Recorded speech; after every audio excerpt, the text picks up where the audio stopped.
right along. You can eat it stewed, you can eat it in a pie, or you can cook it down real soft and add a little honey to it or sugar and let it kind of dry out like leather and make little pills out of it. And you can carry them with you should you be of the kind that might need some rhubarby kind of help. Talking about medicinal plants, I picked some lemon balm. Now, lemon balm is good in a salad if you like a real lemony taste, because it does add a lemon taste. But you can also pick the leaves and either use them green or dry, and it makes a tea, a lemon-flavored tea. And you can drink it cold, or you can drink it hot. But any of the plants that have the word balm in them, like bee balm, it soothes you. So if you have a fractious husband, should there ever be such a thing, or a fractious child, just make them up a cup of lemon balm tea, put a little sweetener in it, and it soothes them right there. And it's safe even for babies. Catnip does the same thing, and it's also good for cats. I have in here two things that are really good for poison ivy. One is called jewel weed. Now, the Lord made the earth to work.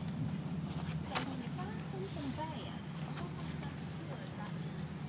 So if you have a lot of poison ivy, and if you never had poison ivy, congratulations.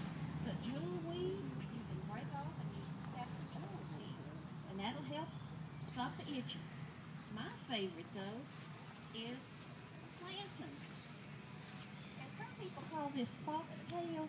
They grow kind of on the ground with a rosette, and they have this little stalk that comes up with a fuzzy little thing on the top.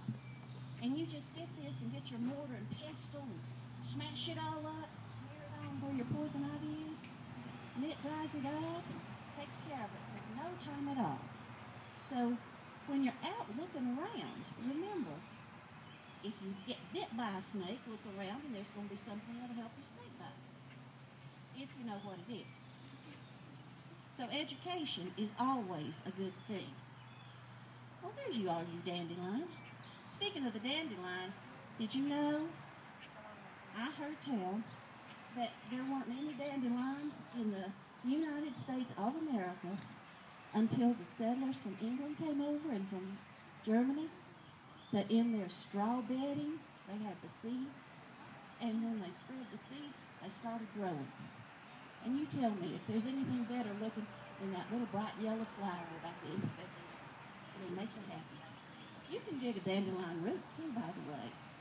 Dry it and make coffee with it. So once again, it's a pitiful substitute. Did you see, as we were going along here, those orange lilies that are in the bench rows? Some people call them tiger lilies. You can dig up the roots of those things and use them just like potatoes. You can dry them and grind them up, and it makes the flour that you can cook with. Now, as I was walking around this morning, I was a little concerned because there was a late freeze. We're not going to have the nuts that we had. I don't see many nuts setting on. A few walnuts. The sarvice berries are already gone. They got frozen out. Blackberries are coming on. And everybody knows the blackberry. That's where your snake stick comes in handy. But if you know about blackberries, you know that the leaves of blackberries are good for you too. Pick those leaves, wash them, dry them, crumble them up. And blackberry tea, if you're getting a cold, oh, it'll help you know it. I'm going to go down to the creek after a while. There's some watercresses down there.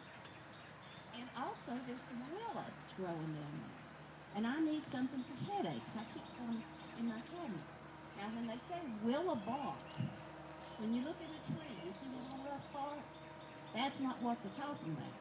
You get your little hatchet and you get that rough bark off, and underneath is that slick, smooth bark.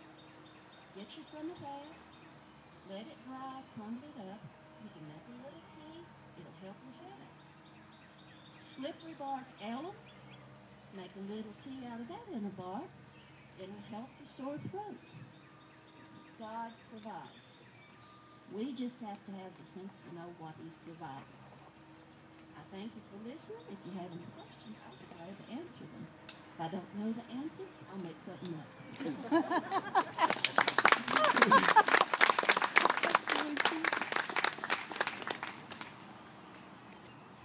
She's real good at that too. Let's see, Barker come in while we were having a meeting. Did you bring your books with you? I didn't. They're still available though. People can approach me about it. If anybody's interested, Appalachians All. Very interesting book, and I'm sure you'll be glad to set you up. Leonard, you've been awful quiet back there.